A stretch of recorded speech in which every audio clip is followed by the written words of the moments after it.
Como chú.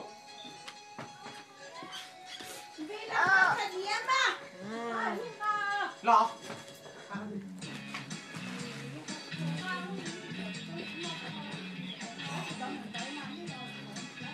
Cháu.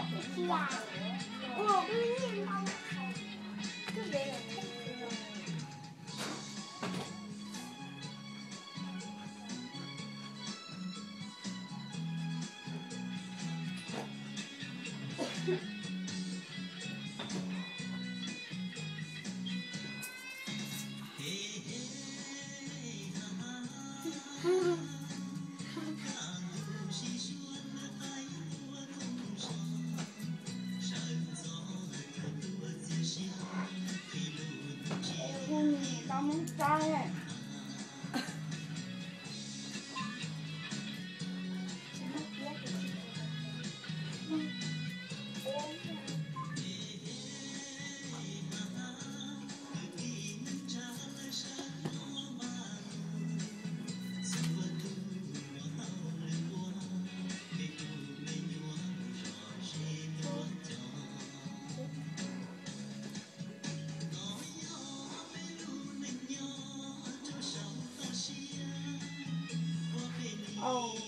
Chị mẹ cứ học bự bò.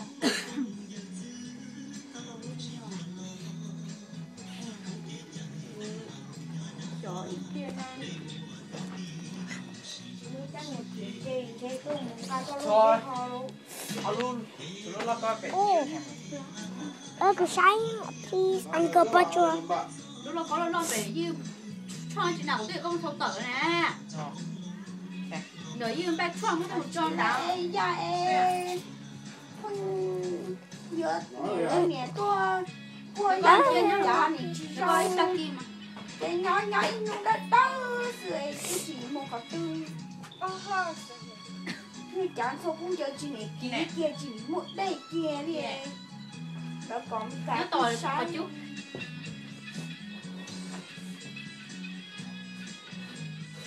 ở đây chỉ lòi chỉ đúng giờ cho chỉ lái mà em cái vô người trong đời chỉ này trong kia đi trong đi bị luôn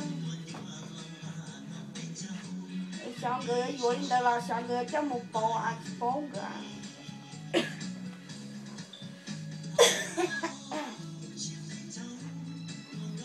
cả tôi xua ta là lý rồi tôi chỉ mua chi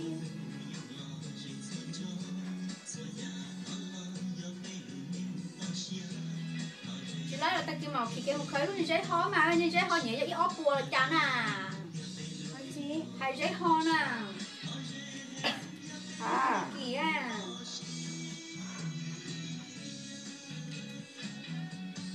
Cháu bao lâu tụi mất trông cái ổ xá giấy ho nữa nè. cái chú ấy trái nó trẻ ra là cho như